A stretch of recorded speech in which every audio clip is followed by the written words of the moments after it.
Hello and welcome. I'm Uday Pratap Singh. You're joining us on NewsX World. Let's get started with the headlines this hour. India's army chief visits Srinagar in Kashmir as tensions continue to escalate between India and Pakistan following the devastating terror attack in Pahalgam that left 26 tourists dead. Indian Home Minister Amit Shah is currently chairing a meeting to discuss reactions to the attack.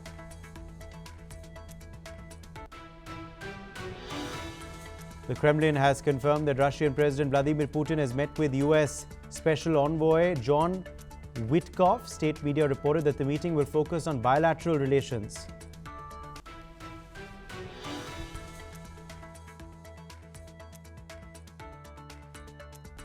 US President Donald Trump reveals he spoke with Chinese President Xi Jinping about tariffs in an interview with Time magazine. Meanwhile, China denies claims of ongoing trade negotiations and has proposed some tariff exemptions amidst escalating tensions. China, Russia and Iran have held talks on Iran's nuclear program ahead of further Iran-US talks in Oman on Saturday. China has suggested it could play a part in negotiations as Iran signals its willingness to also hold talks with Europe.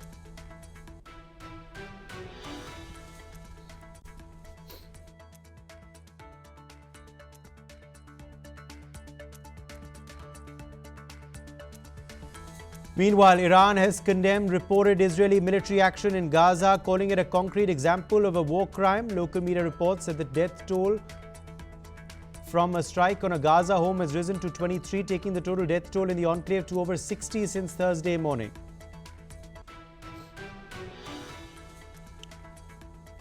Nearly 150,000 people have paid their respects to Pope Francis as he lays in state in the Vatican. Dozens of world leaders are expected to attend his funeral, which is taking place in Rome tomorrow. The UN says that Myanmar's ruling junta are continuing deadly attacks despite a ceasefire being in place following the devastating earthquake on the 20th of March. A crisis monitor said strikes and artillery assaults have continued.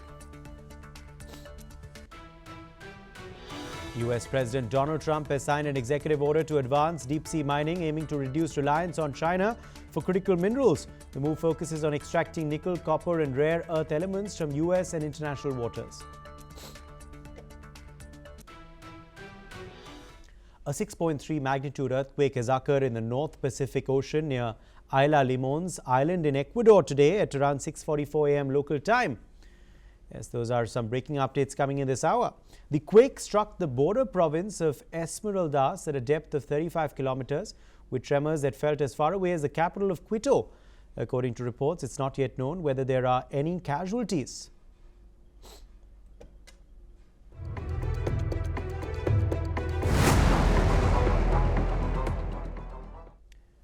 In the wake of the devastating terror attack in Pahalgam, Kashmir, which has claimed the lives of 26 innocent civilians, the terminology and narrative used by foreign media is raising questions. While local authorities and Indian media have labelled the perpetrators as terrorists and called the attack a terror attack, several prominent Western outlets like the BBC, the New York Times, Al Jazeera, CNN and AP have opted for milder terms like gunmen and militants. This choice of language has raised concerns, with critics accusing these media outlets of undermining the severity of the attack. The issue has even led to a reprimand from a US House committee. Critics argue that the refusal to label the attackers as terrorists not only diminishes the gravity of the attack, but also reflects a broader reluctance in the West to confront the reality of terrorism in Kashmir. So why are Western media hesitant to call them terrorists? Is it a deliberate attempt to whitewash the issue?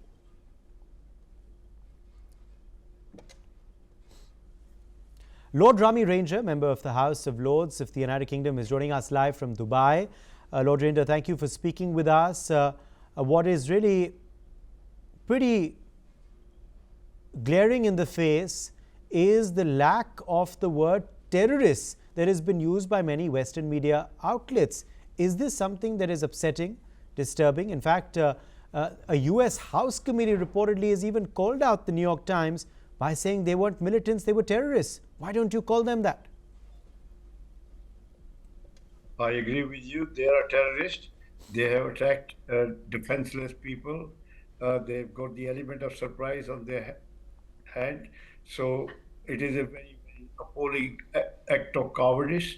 They attack weak and vulnerable people who are going about their business, their life, without any upsetting anybody, but yet they are under attack for reason is beyond my thinking. But having said that, history has a habit of repeating itself.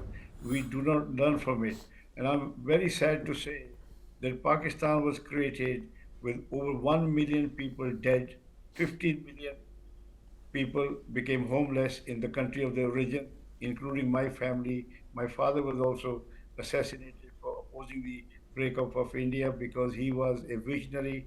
He could foretell the consequences of religious disharmony. If you create a country based on religious hatred, it is very difficult to remove that base. So he warned them that you'll have to continue to generate more hatred for your existing, and this is exactly what is happening. And they got three part of India.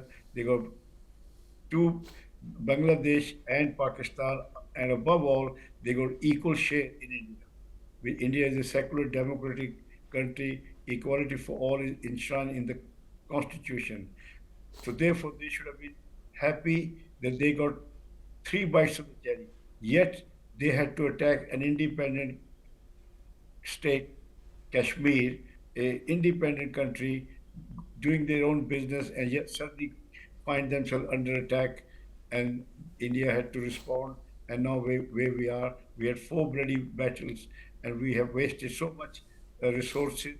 With the resources should have gone to support the poor of the society who have no voice. Yet we are doing what we are doing through the terrorism and achieving very little apart from death, destruction, and waste of resources and hindering our progress.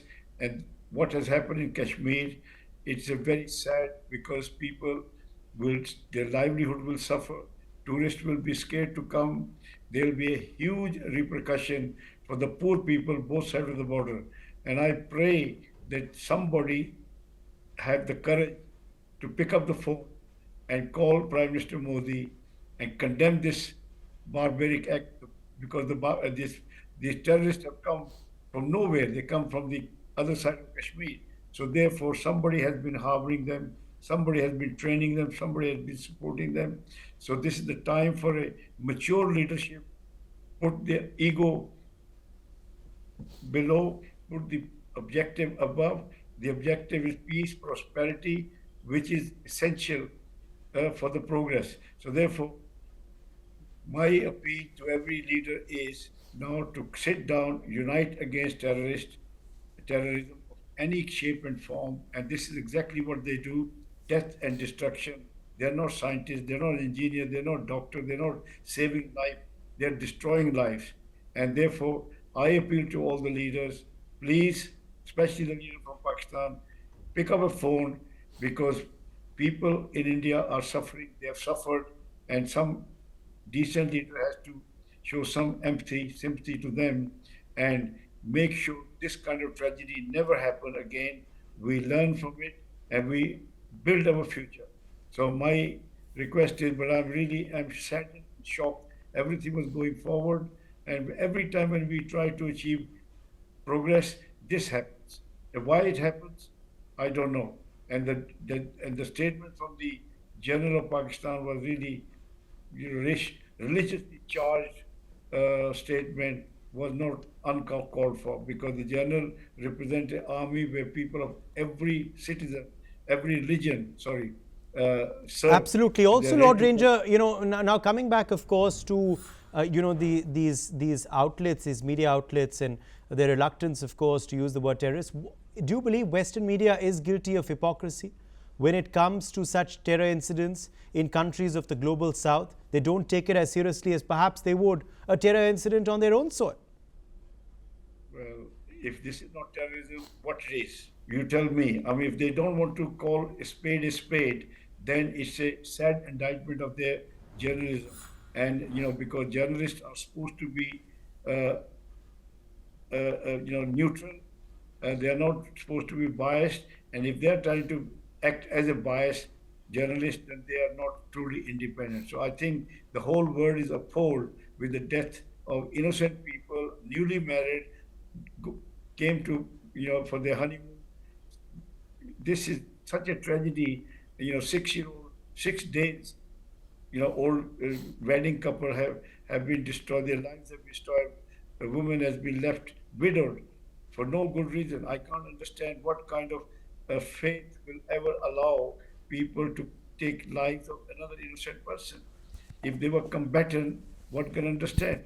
But these are helpless, defenseless people. They have done nothing wrong, and they have not harmed anybody. For them to target and then to kill, it is a very, very bad precedent for anybody to follow. So therefore, I request that do not escalate war, because there will be more death of innocent people, more loss of life, more loss of properties. And this is terrible, because if somebody's house is destroyed, it probably took him 20 years to build their house. So therefore, this is the time for mature leadership to rise above petty politics or egoism, come together for a cause. The cause is humanity. Save humanity from further destruction. And that is what I am appealing, and I'm very sad, because in 1947, we lost everything. My father was killed. My mother became widow at the age of 35. I started my life in a refugee camp, and I know the suffering people go through once their loved one is lost, because their life is shattered. And the life, you take years to build the life, and you can destroy it in 5 seconds. Lord Ranger, thank you very much for joining us with your perspective on that story. In some latest developments now coming in on the US-China trade dispute, President Donald Trump has revealed he spoke with China's Xi Jinping about tariffs, according to an interview published by Time magazine. China's Commerce Ministry stressed the need to strengthen bottom-line thinking and planning for extreme scenarios, focusing on mitigating and managing trade risks. During a regular media briefing, Foreign Ministry spokesperson Guo Jiakun reaffirmed that no discussions with Washington are ongoing regarding tariffs, contradicting earlier statements from Trump suggesting talks were in progress. Meanwhile, China has started offering some exemptions on US imports from its 125% tariffs, asking businesses to identify products that may qualify for relief. This move signals Beijing's growing concern over the economic impact of its trade war with Washington, according to companies informed of the changes. Michael Hart, president of the American Chamber of Commerce in China, revealed that the Chinese government has been inquiring about US goods that are critical and unique, as they could disrupt China's supply chain. In a recent meeting of the Chinese Communist Party's top economic body, which included President Xi Jinping, officials acknowledged the increasing external economic shocks. Xinhua news agency reported that leaders also emphasized the importance of multilateralism. Dr. Satoru Nagao, fellow Hudson Institute, is joining us live from Tokyo, Japan. Dr. Nagao, do you believe that these latest statements show that the US-China trade war is, showing signs of ebbing? Do you believe tariffs could be lowered and there could be some sort of middle ground? The current tariff level is very high, 145% or 125%, very high. That's why there is a possibility it to be lower under the negotiation. But long-term goal is different, because the purpose of this tariff is winning the competition. That's why this is not the tool of negotiation. This is the tool of the strategic competition. That's why the United States imposes the high tariff, because they have advantage. And to win the competition, this is a useful tool. This means that in the long run, it will steadily rise anyway. And in this case, why negotiation hasn't happened? Because US has advantage and China hasn't understood their status enough. Because US rely on the import. US is a country, import much from other country. But China rely on export. In this case, if the US imports tariff and China imports tariff, which tariff makes the damage more? China suffer more, because the United States need to import, but the US can find alternative source. In case of China, China must export something. So that's why if China want to negotiate with the United States to receive the lower tariff, in this case, China should concede first. But because of the pride, because of China's miscalculation, China tried to revenge the United States. Before they concede, they try to raise the tariff and show their pride. In this case, there is no solution for China to start negotiation with the United States. So without China understand the situation properly, in this, it is such kind of high level of tariff will continue a little while, I think. Okay. Dr. Nagao, also, of course, as far as the days ahead, do you believe the Chinese do realize that their economy is not being able to take external shocks? Is that what explains the sort of backing down of their harsh stance? In this case, we should remember the viewpoint of the rich investors. If rich investors want to get more money, that's why they invest. If there is a risk to lose their money, they do not invest. In case of China, because of the escalating US-China competition, there is a risk. That's why investors hesitate to invest China. So that's why China is facing the disadvantage of the US-China. In fact, we're learning, Dr. Nagao, that China has already given some concessions. Is that correct? To some US products? I think China hasn't conceded enough. So China needs to show more clear sign which they indicate they want to negotiate with the United States by conceding something, I believe. Without this, US can continue to high tariff and negotiation will not start. All right. Appreciate you joining us, Dr. Nagao, with your perspective on that story. Tens of thousands of mourners have queued up for hours today to pay their last respects to Pope Francis, whose coffin will be closed this evening. According to the Vatican, over 150,000 people have already paid their respects to Pope Francis before final preparations for his funeral. More than 50 heads of state and 10 monarchs are expected to attend Saturday's funeral, alongside around 200,000 mourners. At least 130 foreign delegations are expected at his funeral, including US President Donald Trump, Argentina's President Javier Milei, and Britain's Prince William. A no-fly zone will be in force. Italian and Vatican authorities have placed the area around St. Peter's under tight security, with drones blocked, snipers on roofs, and fighter jets on standby. Further checkpoints will be activated tonight. Vigils, tributes, and special services of Mass have been held across the world, including Abu Dhabi, Cuba, Mongolia, and Spain. Cardinals, meanwhile, have met on the eve of Pope Francis's funeral for the Fourth General Congregation. The General Congregations are a series of meetings that take place in the days before a conclave starts, and where a profile of the qualities needed for the next Pope takes shape. When a Pope dies or resigns, cardinals aged under 80 are eligible to enter a secret conclave to choose the new head of the Roman Catholic Church from amongst themselves. However, cardinals gathering at the Vatican have said that it is too early to talk about the conclave, and that the mood at their ongoing meeting is one of trust and hope, and they are not yet making discussions but discussing details. Dr. Anthony Sami, a professor at the Xavier Institute of Natural Resources, joining us live. Welcome, Dr. Anthony. Thank you for being with us today. All eyes now on the Pope's funeral, his final journey.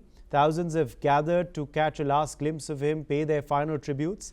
And then, of course, the funeral will take place with many, many heads of state in attendance. Yes, this is a really remarkable way of gathering people when the leader is, especially head of the state, dies. That is a protocol. But at the same time, this leader is a unique leader. Is as a religious head, and the religious head. So Francis Pope is a peculiar in nature. Not with all the other Pope, he is a unique person who attracted the real human beings. He has got a humanness in his own life. He has shown in various times that has attracted many thousands and thousands and lakhs and crores of people to pay their last respect to him. Also, the many leaders just they come to show their respect, to show their last respect to him. This also shows that how much that he was influential leader to shape up the ideologically towards his way of thinking. So that's the only way that we can see that most of the leaders coming together, especially for his last is a funeral thing. Yes, Dr. Anthony Sami, also, how long before we could get a new pope? We cannot say exactly how many days, because all these cardinals will get inside and they will have they understand each other. Then they will be negotiate. Not at least 2/3 of the people have to agree upon. So it will take maybe months, at least 2 months. Sometimes it may be 3 months, even up to 4 months. It will go. Only communication what we can get is that if it is elected, usually the traditional way is a smoke that all of us we know through the smoke, that if it is a new pope is elected, they will show that new pope is elected. Yes. So meanwhile, they have all the cardinals, those who have less than 80, they come together and they talk each other, and all the profiles are gathered, and then this is they have got an agenda, they have got a planning various ways. So that's what it will take time. Yeah. All right, Dr. Anthony Sami, thank you very much for joining us with your perspective on that story. Brazil's former president, Fernando Collor de Mello, has been arrested after a top court upheld his nearly 9-year sentence on corruption and money laundering charges. Collor de Mello, who was Brazil's first democratically elected president, was forced to resign in 1992, halfway through his term, after Congress launched impeachment proceedings against him for allegedly taking bribes. Yesterday, the court rejected his efforts to have the arrest order annulled. And that's all we have time for. We'll continue to bring you more news and updates from around the world. Stay tuned.